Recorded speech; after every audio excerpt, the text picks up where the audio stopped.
বন্ধুরা দেখো, কালকে 10টার থেকে আমার কমেন্ট বন্ধ করে দিয়েছে। আমি কাউকে কমেন্ট করতে পারিনি, তার জন্য তোমাদের সঙ্গে আমি থাকতে পারিনি।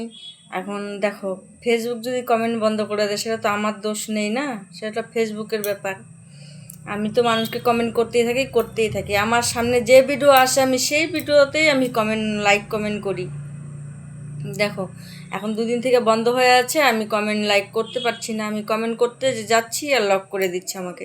তাহলে আমি কি করে তোমাদেরকে কমেন্ট করব বলো? তাই দুদিন থেকে আমি কমেন্ট করতে পারছি না। এখন দেখছি আমার কোনো বন্ধু আমার পাশে নেই। আছে দুই এক বন্ধু আছে আমার পাশে, আর কাউকে দেখছি না। তো দেখো, সবাই আমার পাশে থাকো। আমিও আমার কমেন্ট খুললেই আমি তোমাদের পাশে থাকবো। আমি তোমাদেরকে ঝটাঝট কমেন্ট করে দিয়ে আসবো। তোমরা একবার আমার বিশ্বাস করেই দেখো। তোমরা জানোই আমি সবসময় কমেন্ট করতেই থাকি তোমাদেরকে। আর এখন আমি কমেন্ট করতে পারছি না, কিন্তু ফেসবুক আমাকে বন্ধ করে দিয়েছে কমেন্টটা। আমি কি করব বলো? কমেন্ট বক্সে ঢুকতেই পারছি না। তো ওটা তো আমার করার কিছু নেই। কমেন্ট করার জন্য যদি ফেসবুক খুলে তবেই আমি এখন করতে পারবো। কেননা একদিনের জন্য বন্ধ করে দিয়েছে, তো ওটা খুলবে, নিশ্চয়ই খুলবে। ফেসবুক আমার সঙ্গে খেলা করে। তো যখন খেলা শেষ হয়ে যাবে তখন ঠিক আবার খুলে দিবে। ঠিক আছে বন্ধুরা?